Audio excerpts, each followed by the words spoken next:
ACMi News is currently working with area veterans in producing an oral histories project. We are giving our men and women in uniform the opportunity to tell their unique story.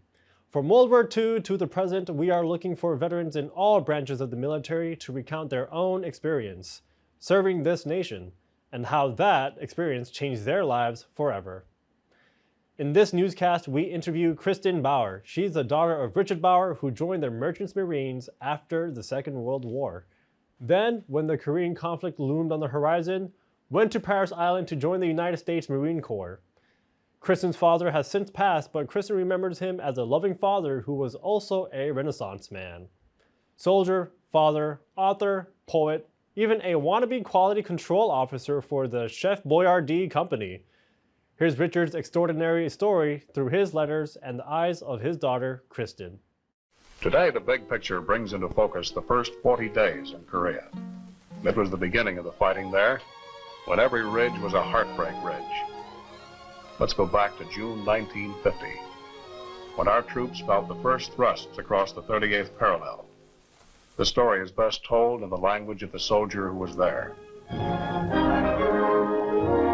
So my father is Richard Bauer, and when he graduated high school at 17, joined the Merchant Marines in 1945, and then in 1951, he was drafted into the Marines. So he was 24, I think, at that point, and he was sent to Korea. He was trained to drive a Sherman tank initially, General Sherman tank. In a duel, that was their advantage, but our advantage was some fine sharpshooters. He was up at the front, so he writes about arriving and going up to the front. And the tanks were actually back a little bit because then they were sent in at different times, although at other times he was right up on the front. He was a little bit older than most of the recruits. He was 24, and he always loved writing. He wrote a poem that I can share when he arrived. In a foreign land, a grim, forbidding wasteland, a gallant band of free men took their stand against a common enemy. They were of many races from many places, hard-fighting cases. These free men all knew the true faces of the common enemy.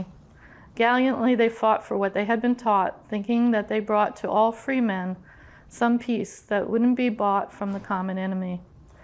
It is not fun, but it has begun, and it must be done by all free men until we've won, and there is no common enemy. Well, we have all these letters here. The letter he was most proud of. Hello, may I come in? I am Chef Boyardee. Is one that he sent to Chef Boyardee. So he was in a bunker in the front lines, and they had, I guess, C rations or the equivalent of that from Chef Boyardee.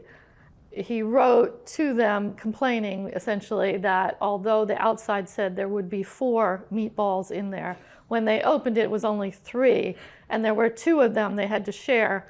And so, of course, if there had been 4, they could have divided it evenly, but as it was, they had a poker game to decide who would get the third one, and he lost. And so therefore, he was writing to complain that they had, their quality control, and he went on to say he'd be coming out, back to civilian life, and would they like a quality control guy, and he'd be willing to do that for him.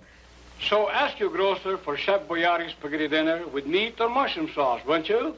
Why he felt this was his most successful letter is that Chef Boyardee then sent them a case of meatballs to the front line through the APO.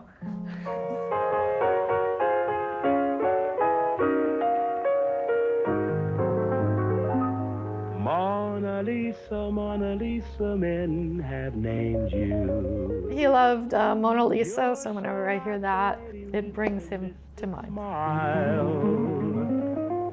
Is it only 'cause you're lonely they have blamed you? After he left the military, he went on the GI Bill to college, and then he worked overseas in education at US military bases, mostly in Europe, Turkey, and a little bit in North Africa.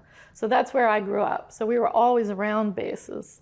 And I would say that aside from the Marine Corps hymn song that we all had to know and sing regularly, the other thing that I think came through was his great patriotism, his love of his country, and love of the ideals of the country, even if we don't always achieve them. He really, lifelong, was a U.S. Marine, and he loved to go to the Marine Corps ball every Marine Corps birthday. Hoorah! Hurrah!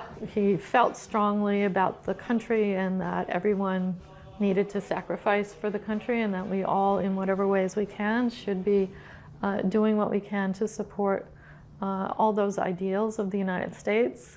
He saw it as a pivotal time of his life. Now, obviously, I can just tell the way you read the letters and the way you keep the letters so meticulously, you're very proud of him. I am. Our family is.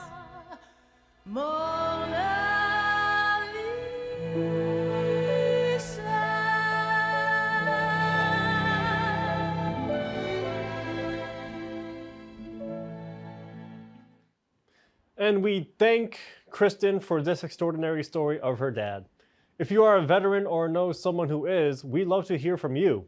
If you would like to be part of this ACMi News Oral Histories project, all you have to do is contact Bill Hayner via email, billhayner@comcast.net. Again, that's billhayner@comcast.net.